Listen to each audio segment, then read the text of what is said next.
자, 이렇게 뭐 네임 서버가 동작하는 것을 해봤는데 설정을 하고 추가로 이제 여기서 이제 마스터와 슬레이브의 그 역할을 한번 보기 위해서 두 가지 작업을 해볼게요. 그래서 먼저 지금 현재 그 네임 서버 2 그러니까 슬레이브죠. 슬레이브의 상황을 보겠습니다. 그래서 슬레이브 VM2죠. VM2에 와서 sudo ls-la var named 밑에 slaves 우선 여기까지만 하고 보면 아이고 sudo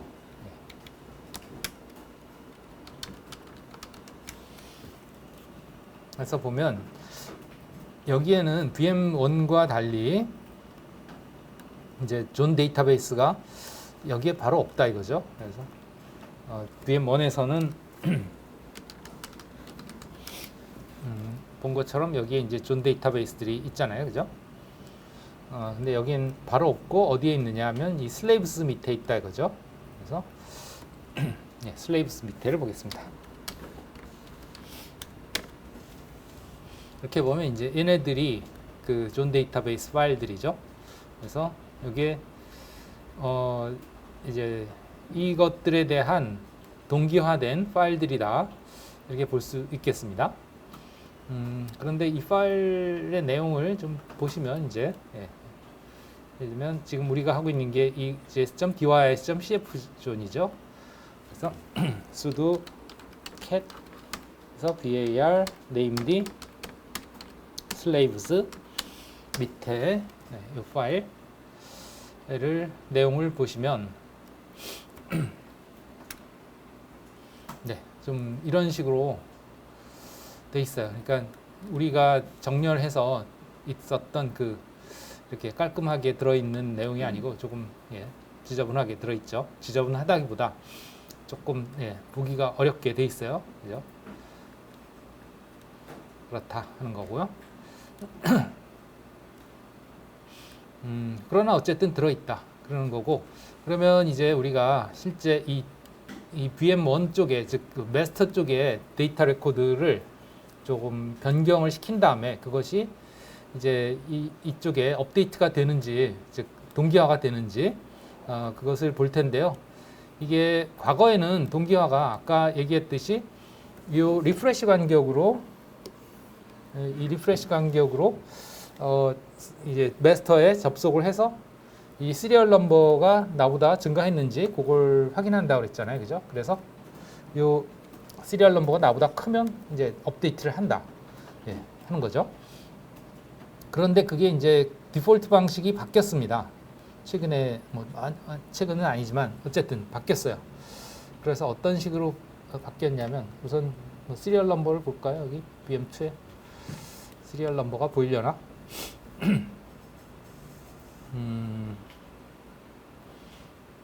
네, 찾기가 쉽지 않군요. 이렇게 봐서는 이게 그냥 일반 텍스트 파일이 아니고 막 바이너리가 섞여 있다 보니 보기가 쉽지 않네요.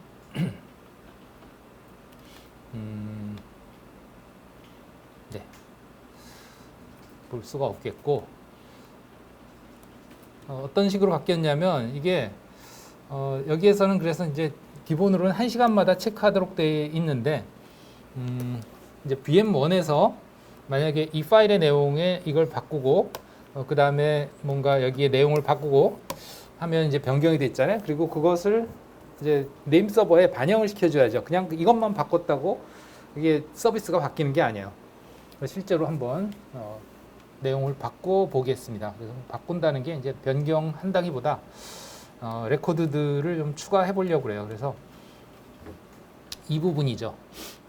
이 부분을 추가를 해볼게요. 그래서 실제 네이버의 IP 주소인데요. 이것들은 이 IP 주소를 이름을 NA라고 등록을 na.js.dyic.cf죠. 결국은.로 등록을 해볼까 합니다. 여기 위에서 테스트했던 것 중에 이 네임 서버 네이버죠. 네이버 요 어드레스들이 되겠죠. 요 어드레스들 똑같은가? 달라졌을 수도 있어요. 이건 예전에 한 거기 때문에. 여기 보니까 뭐 236, 219, 247, 248 똑같네. 예. 똑같죠? 그죠? 내가 여기에 조회를 해서 그렇지. 예. 근데 또 실제로는 다를 수 있으니 여기서 ns lookup www.naver.com 오늘 실제로 이제 네임 서버에서 조회를 해봅시다. 진짜 값. 네. 똑같네요. 그죠? 네. 이 주소들을 이제 A레코드로 NA라고 등록을 해보겠습니다. 열어주세요. 파일을. 그래서 VM1에서 네, sudo vi var 그래서 named 밑에 js.dic.cf.zone 저 같은 경우엔 이렇게 이름이 되겠죠. 네. 뭐 여러분들은 여러분들의 그 이름이 있을 테니까 그래서 bi로 들어가서 작업을 하겠습니다. 뭐 사실은 저는 작업이 돼 있긴 합니다만 지우고 다시 하죠. 뭐 DDDD 다 지웠습니다. 여기서부터 이제 작업을 한다고 치겠습니다. 그래서 뭐 어디든 해도 상관은 없어요. 뭐 위치는 맨 밑에다 해도 되고 맨 밑에다 하죠. 뭐 그래서 이 상황에서 지금 맨 밑에 라인에 추가를 하고 싶으면 O 키를 누르면 됩니다. O ABCD 할 때 O 5가 아니고요. 5입니다. 동그라미 O 하면 밑에 라인에 추가가 돼요. 이렇게 해서 NA라는 이름의 탭으로 이제 이렇게 탭으로 가주세요. INA 해서 주소는 아까 여기에서 ns lookup을 했던 이 주소들을 갖다가 붙이겠습니다. 이렇게 하면 이제 na.js.dic.cf에 해당하는 IP 주소가 이것이다 하는 거죠. 알겠죠? 이런 식으로 하시면 되겠어요. 그 다음에는 또 na 또 쓸 필요 없어요. 왜냐하면 아까도 얘기했지만 공백으로 놔두면 바로 위에 그 이름이 그대로 적용이 된다 그랬으니까 똑같이 A 해서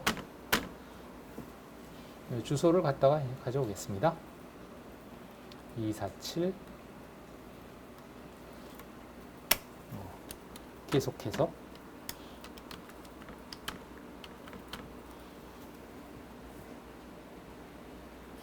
그 다음에 219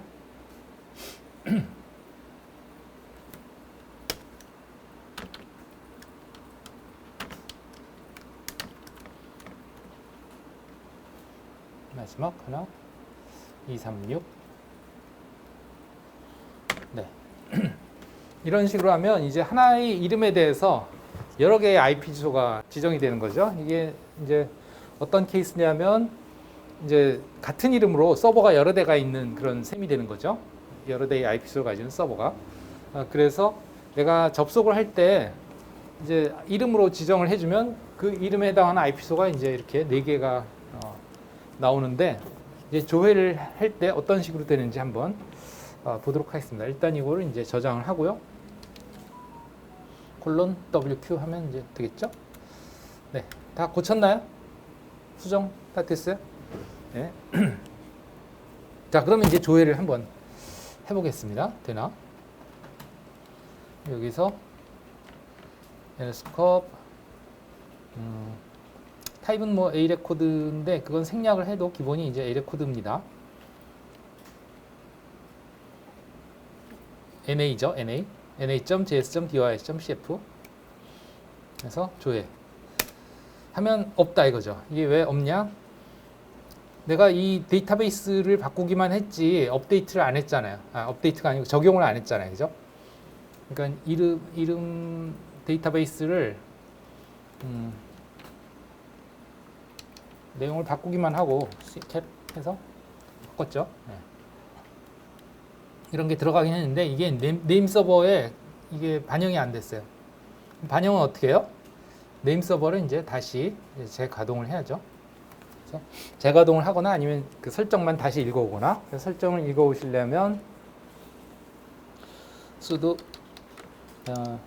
systemctl reload 하고서 가져오면 됩니다. named 이렇게 해주시면 되겠고요. 자, 이제 이런 식으로 이제 릴로드를 하면 그 릴로드를 할 때 바로 저쪽 슬레이브죠. 슬레이브한테 지금 이건 얘는 마스터잖아요, 그죠? VM원이 슬레이브한테 노티파이를 합니다. 그래서 이제 동기화를 하라고 노티파이를 해요. 그러니까 이것과 관계없이 여기에 있는 이 리프레시 1시간 이 간격 이거는 이제 저쪽 그 클라이언트라기보다는 저쪽 슬레이브죠. 마스터가 있고 슬레이브가 있으면 이 슬레이브에서 너 바뀐 거 있냐 물어보면 여기에서 이제 시리얼 넘버를 주면 그 시리얼 넘버를 보고서 그 다시 이제 여기서 요청을 해서 가져오는 그런 식으로 돼 있는데 이게 이제 요게 요 리프레시 간격으로 3600초마다 주기적으로 한다는 얘기죠. 원래는 그게 과거 방식이었는데 최근 방식은 이제 이와 같이 뭔가 설정을 바꾸고 그리고 나서 이제 네임드를 다시 설정을 적용을 하면 그러면 이 마스터가 아예 슬레이브한테 먼저 통보를 해요. 나 바뀌었으니까 업데이트 해라. 즉 동기화 다시 해라. 그런 식으로 한다 이거죠. 그런 식으로 하기 때문에 어쨌든 뭐 이걸 하면 우선 VM1 자체도 이제 당연히 업데이트가 되겠죠. 데이터가 일로드 이렇게 했고요. 그리고 나서 다시 이제 윈도우에서 다시 조회를 해보겠습니다. na.js.device.ship에 대해서 아직은 없다고 나오네. na.js.device.ship 맞는데, 이것이 캐시, 네거티브 캐시, 이 시간은 충분히 지났을 것 같은데, 이 시간 이렇게 찾을 수 없습니다라는 것이 지금 여기에 그 캐시로 저장이 된 거거든요. 여기에 조회를 해서 아까 그 뭐랄까 이 네임 서비스를 재가동하기 전의 상태, 그 상태가 이게 없었을 때의 상태였죠, 그죠? 근데 이걸 이제 집어넣고 그리고 재가동하지 않고 즉 설정을 읽어오지 않고 질을 하니까 없다고 나오죠. 이것이 반영이 안 된 상태로 질을 된 거고, 그랬을 때 이제 이 non-existent가 이 캐시 서버에 그런 정보가 저장이 돼 있었던 것이 그대로 반영이 된 캐시가 그대로 유지가 된 것 같은데 이 릴로드를 하기 전에 상황이 이 정도 시간이면 1분이면 충분히 벌써 1분 지났죠, 그죠? 그렇기 때문에 이 캐시가 이제 더 이상은 유효하지 않을 텐데 그럼 다시 네임 서버에 질의를 할 텐데 이렇게 나올까? 다시 한번 해볼까요? 이제 되는군요. 캐시가 반영이 이제 지워졌고 다시 질의를 해서 가져왔죠, 그죠? 이렇게 가져왔습니다. 그 다음에 또 한번 해보면 또 다시 또 한번 해보면 이게 순서가 바뀐 것도 있고 안 바뀌었네. 순서가 안 바뀌었네요. 다시 한번 해보면 순서가 바뀌었죠. 이제 248, 247, 219, 236이었는데 248, 236, 219, 247 이렇게 바뀌었죠. 또 이번에는 236, 247, 219, 248 이렇게 바뀌었죠. 이렇게 계속 바뀌어요. 돌아가면서. 이걸 우리가 셔플 어드레스라고 그러는데 이렇게 바뀐다는 얘기는 뭐냐면 이제 서버가 응답을 해줄 때 계속 그 위치를 바꿔서 클라이언트는 그러면 이 중에서 어느 걸 쓰느냐, 기본적으로 이걸 제일 먼저 쓴다 이거 메인 위의 걸. 그러니까 클라이언트마다, 즉 그것을 요청한 클라이언트마다 다 다른 주소로 접속이 되게 되는 거죠. 계속 이게 바뀌어가니까. 그렇게 함으로써 이제 골고루 그 여러 대의 서버에 접속이 분산이 되게 그렇게 해주는 역할을 한다. 여기 보시면 되겠습니다. 이거는 누가 해주는 거냐? 바로 이쪽 서버에서 이렇게 여러 개가 설정이 됐을 때 응답을 할 때 그 순서를 계속 바꿔가면서 응답을 해준다. 이렇게 보시면 되겠습니다. 그 결과가 여기 이렇게 계속 바뀌어가면서 나타나는 것을 볼 수 있죠. 그죠? 자, 그러면 이번에는 이것을 이 캐시 서버가 아니고 직접 오토리터티브 서버에 VM2에 질의를 해볼게요. VM1과 VM2에 다 질의를 해봅시다. 그래서 VM 우선 1에 질의를 해보면 js.dy.cf 이게 VM1이죠. VM1에 질의를 해보면 이렇게 이제 왔어요. 이거는 이제 아까와 달리 권한 없는 응답이 아니고 이제 실제 오토리터티브 서버에 바로 물론 이게 네임 서버의 이름은 아니지만 어쨌든 IP소는 네임 서버, 마스터 서버니까 거기에 이제 이렇게 응답이 왔고요. 그 다음에 이제 VM2에 질의를 해볼게요. VM2 JS5. 그러면 JS5는 아직까지 미안합니다. JS5가 아니죠. JS2죠. 잘못했네요. JS2에 질의를 합니다.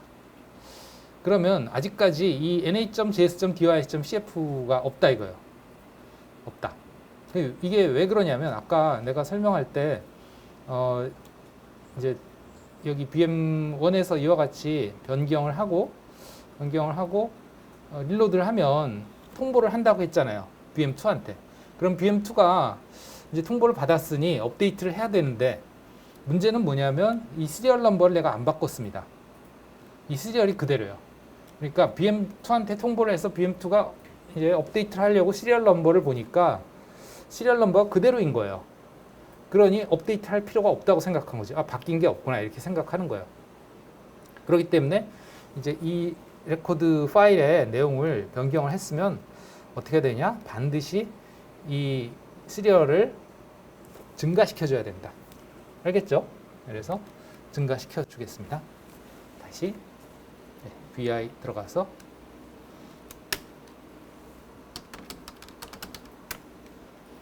여기에서 이 값을 2605 26년 5월 20일 두 번째 이렇게 했는데 오늘이 27일이죠.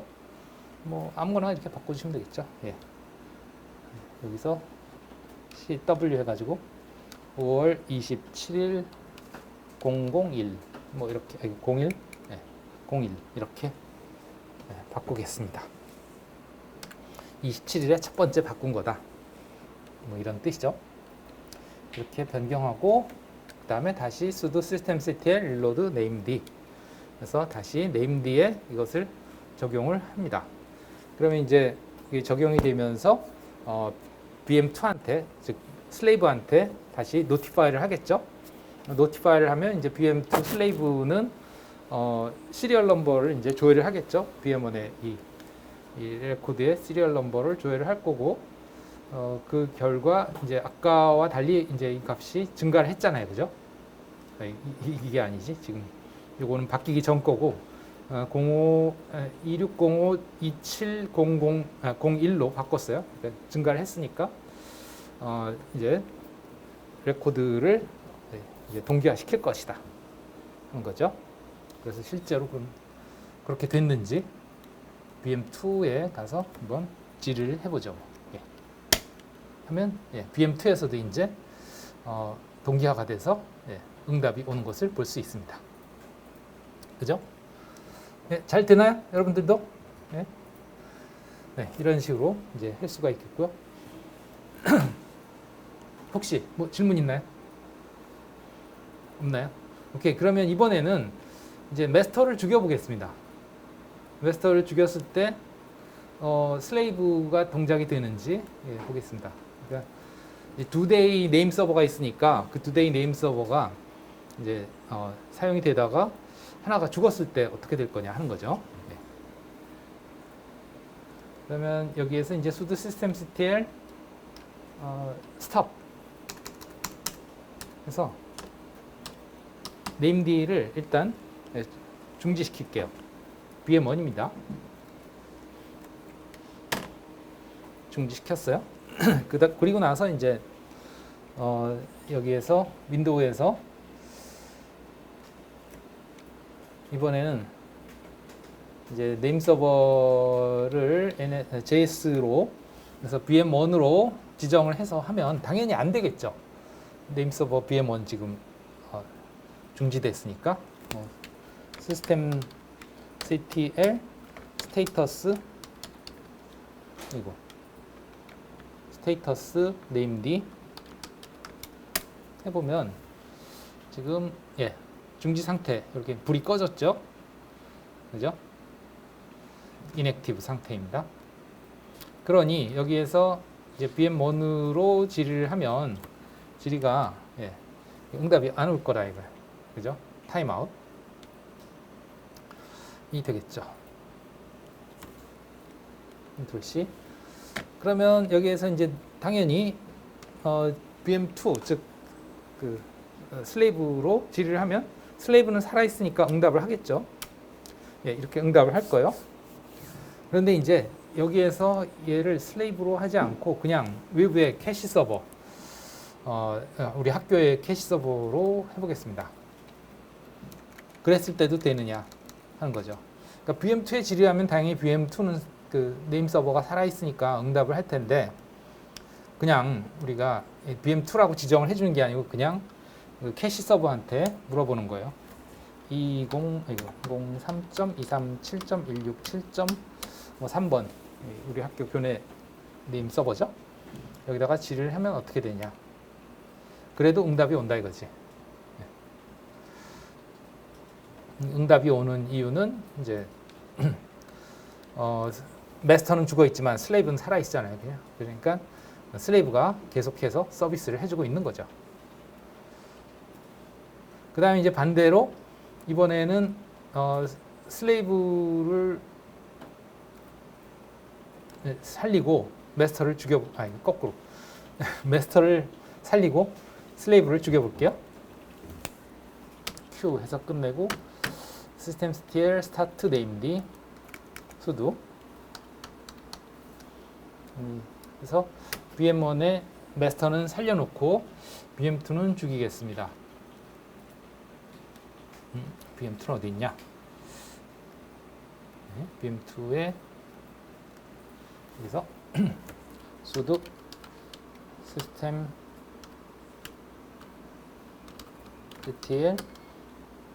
stop named 그래서 죽였고요. 그리고 이제 상태를 확인해 보면 system ctl status named 해서 보면 불 꺼졌죠.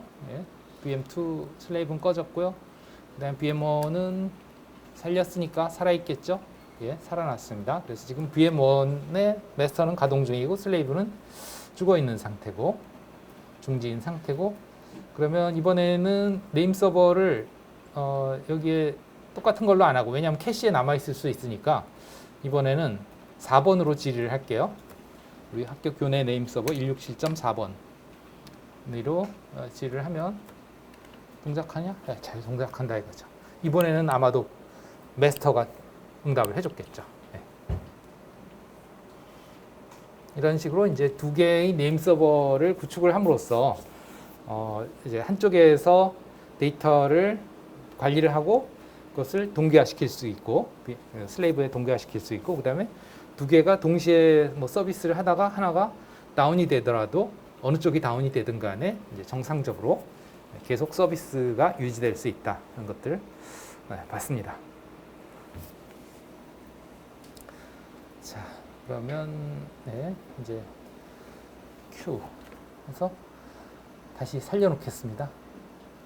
VM Q 해서 이쪽 VM2만 살리면 되죠.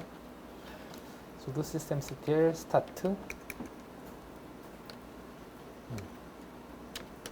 namely 그래서 다시 살렸고 상태 확인하면 켜졌습니다. Q 해서 끝내고요. 자, 이렇게 해서 우리가 이제 js.dy, ic.cf 도메인에 대해서 한번 해봤고요. 그러면 이번에는 이제 js.dy info.gq 도메인에 대해서 마찬가지로 이제 준비가 됐으면 이제 확인을 해보겠습니다. 그래서 cat으로 확인하죠. 뭐 cat. 그래서 dy info.gq 도메인. 네, 보시면 뭐 이런 식으로 돼 있다 하는 거예요. 그래서 여기에 보면 TTL 일부는 똑같이 돼 있고 그다음에 오리진에 대해서 이 오리진이라는 게 이제 우리가 관리하는 그 도메인의 그 바로 그 지점이 되겠고요.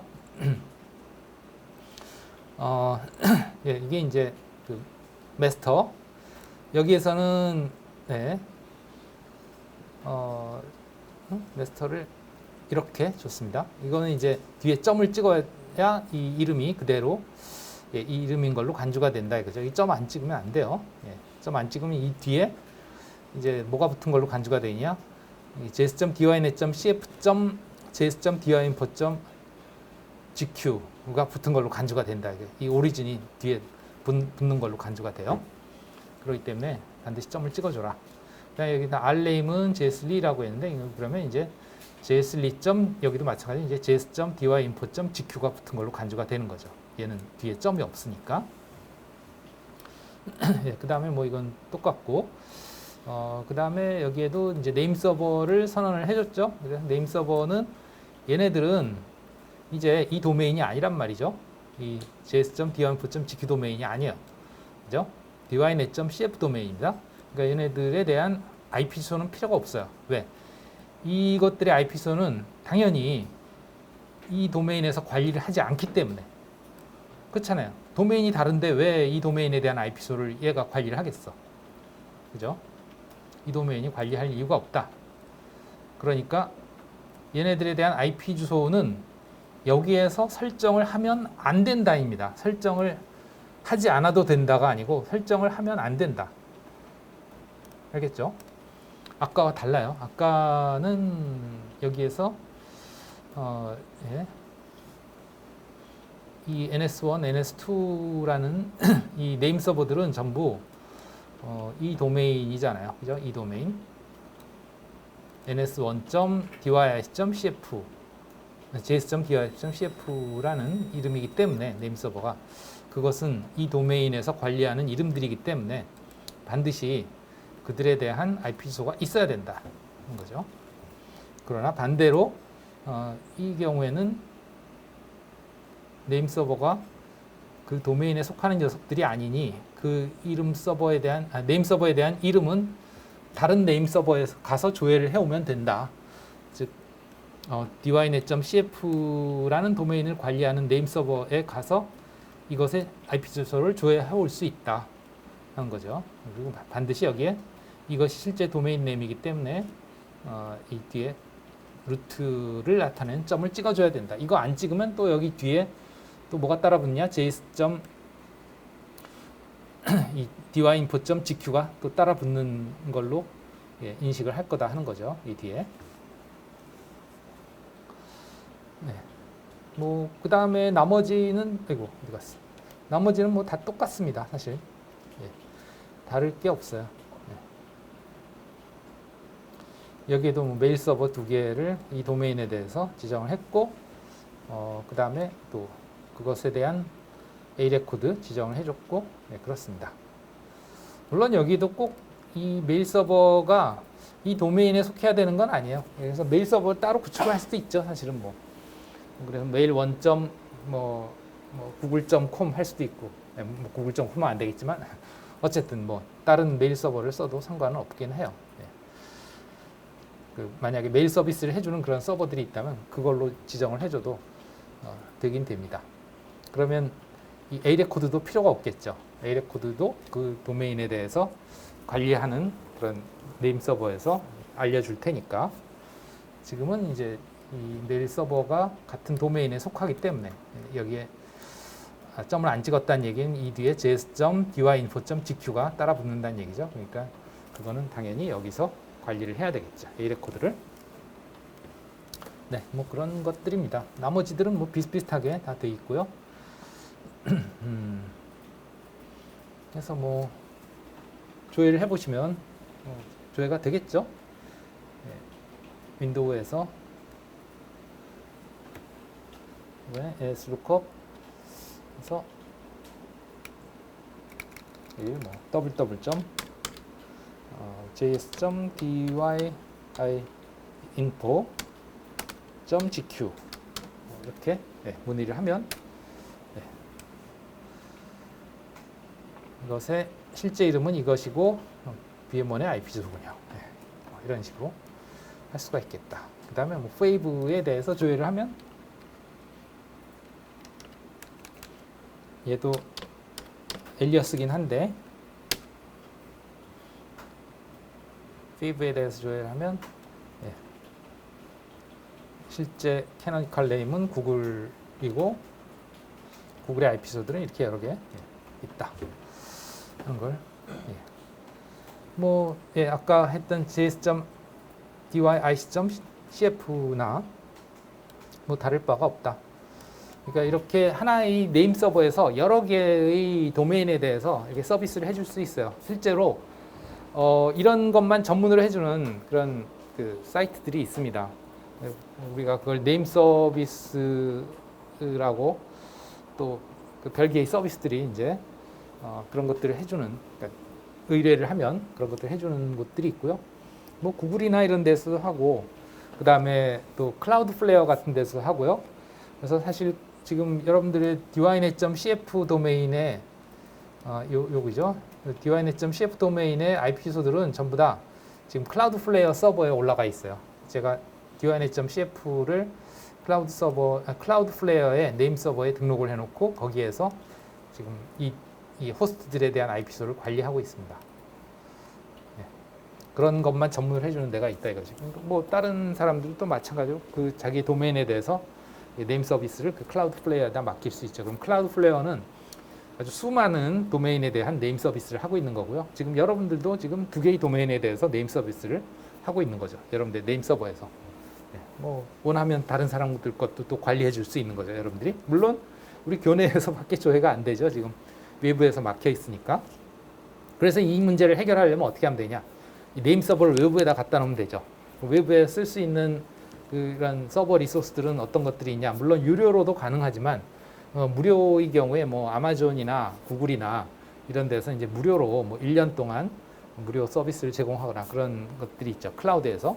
그 다음에 가장 또 여러분들이 접근하기 좋은 게 그 오라클 클라우드, 자료실에도 있습니다만 오라클 클라우드 같은 경우에는 평생 무료예요. 물론 그 하드웨어가 그렇게 썩 좋지 않은 것도 있고 운이 좋으면 아주 좋은 하드웨어를 쓸 수가 있는데요.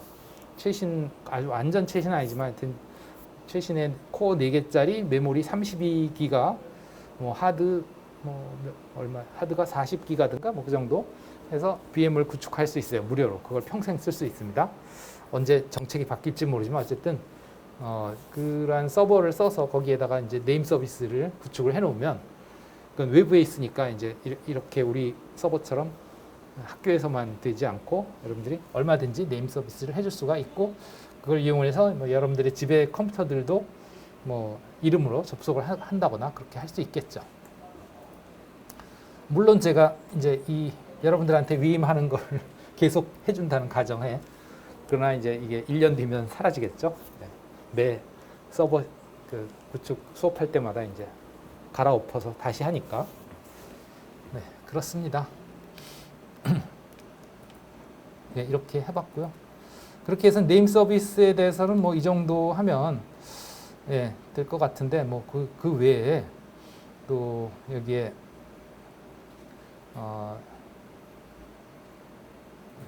다 해본 거고 사실 뭐 로그까지 들여다보면 그 어떻게 VM 그 두 개의 마스터와 슬레이브 간에 어떻게 그 업데이트가 이루어졌는지 즉 동기화가 이루어졌는지 그런 것들도 볼 수가 있긴 해요. 메시지 로그 VAR 밑에 로그 밑에 메시지에 보면 네임 서버들끼리 어떻게 노티파이를 했는지 노티파이 한 걸 가지고 어떻게 이제 업데이트 요청을 해서 그걸 받아왔는지 예, 그런 것들을 로그를 보실 수가 있습니다. 뭐 거기까지는 네, 뭐 하지는 않을게요. 아 그리고 이 BM2에서 슬레이브를 한번 봅시다. 슬레이브에 아까 이제 동기화된 후에 파일에 그 날짜라든가 시간을 보시면 이 슬레이브에 아까가 이제 5월 27일 3시 58분 59분 이렇게 돼 있었잖아요. 그죠? 이 시간을 이제 업데이트된 뒤에 즉 동기화된 뒤에 어떻게 됐는지 정도만 봅시다. 보시다시피 이제 16시 37분 39분 이렇게 돼 있죠. 그죠? 아까 이제 VM1 쪽에 이제 네임 서버에 시리얼을 올려놓고서 다시 이제 설정을 릴로드 했죠, 그죠? 네임드에 그러니까 이제 노티파이를 했고 시리얼 넘버가 바뀌었으니까 이제 트랜스퍼가 존 트랜스퍼 즉 동기화가 이루어졌다. 이 시간이 이제 그 시간이 이 시간이다 하는 거죠. 예. 혹시 여기까지 질문 있을까요? 없나요?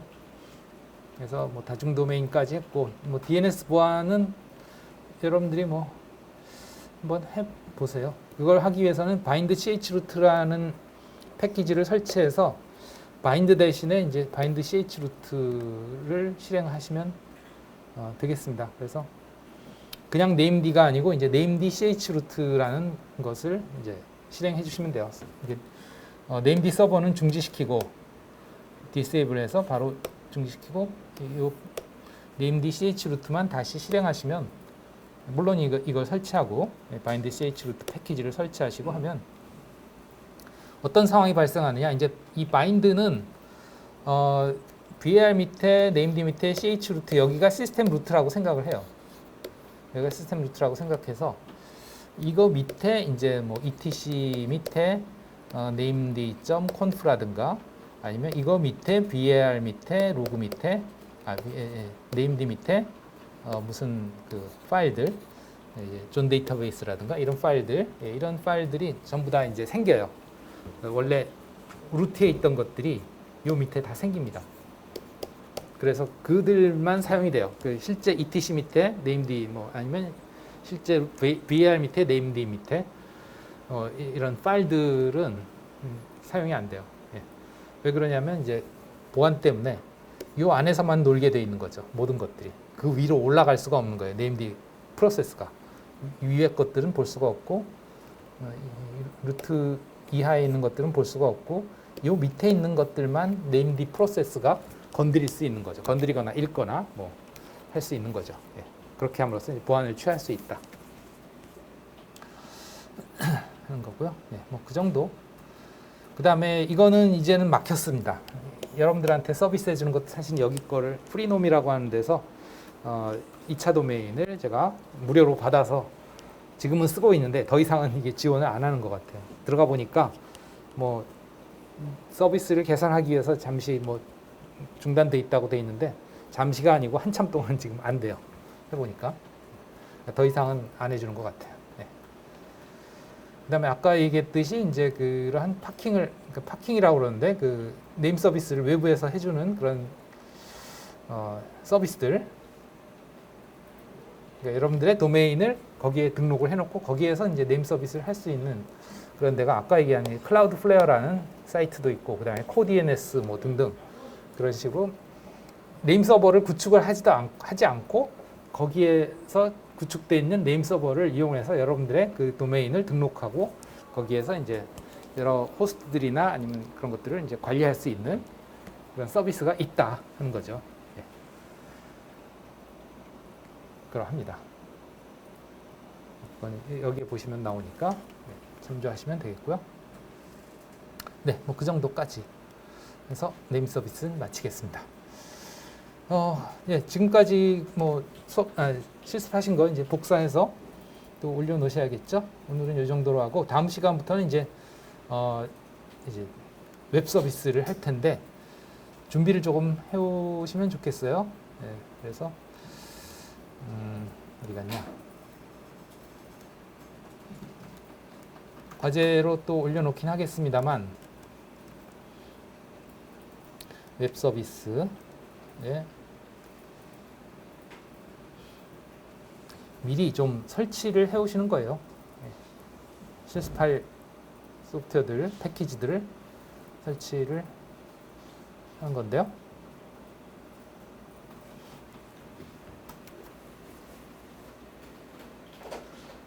어, 6장 웹 서비스. 뭐 사실 서비스의 제일 막 끝판왕이죠. 어떻게 보면 대부분의 서비스들이 이제 웹 기반으로 이루어지기 때문에 최근에. 네. 그래서 요 6페이지에 보시면 웹 서비스 파워포인트 6페이지에 보시면 이제 설치해야 될 패키지가 아파치라고 하는 이게 웹 서비스 패키지고요. 그다음에 PHP라는 건 이건 애플리케이션 서비스를 위한 앱 구동을 위한 서비스 거고요. 그다음에 마리아DB 이게 이제 데이터베이스 서버예요. 그래서 이 세 가지를 설치를 해야 되는데 아파치, PHP, 마리아DB. 그래서 보통 이걸 우리가 APM이다 뭐 이렇게 부르는데 우선 아파치는 HTTPD 이겁니다. 그다음에 마리아DB를 위한 것들. 예. 뭐 이 명령어에 대해서는 나중에 설명을 하겠습니다만. 그다음에 요 대괄호는 뭐 생략을 하면 최신 버전이 설치가 돼요. 마리아DB 같은 경우에. 요걸 통해서 어떤 특정 그 버전의 그 패키지를 설치할 수도 있습니다만 그 대괄호 부분 생략하면 그냥 최신 버전을 설치해준다. 최신 안정화 버전이 설치가 될 수 있다 하는 거고요. 그 다음에 여기에서는 이제 그 PHP를 설치하기 위한 또 절차입니다. 그래서 여기까지. 네, 여기까지가 여러분들이 그 설치를 하고 그 다음에 테스트, 기본 동작 테스트 여기까지만. 네. 서버가 올라오는지 이게 이제 웹 서비스를 실행했을 때 그 서비스의 기본 그 루트 디렉토리에 접근을 했을 때 나오는 화면이 되겠습니다. 이게 바뀌었을 수도 있어요. 버전에 따라 달라지니까. 어쨌든 실패 안 하고 이렇게 화면이 나오면 됩니다. 여기까지 여러분들이 6페이지, 7페이지, 8페이지까지 해 주시면 되겠습니다. 자, 그래서 과제를 만들어 놔야죠. 우선 네, 과제 올려놨으니까 제출하시면 되겠습니다. 네, 마칠게요.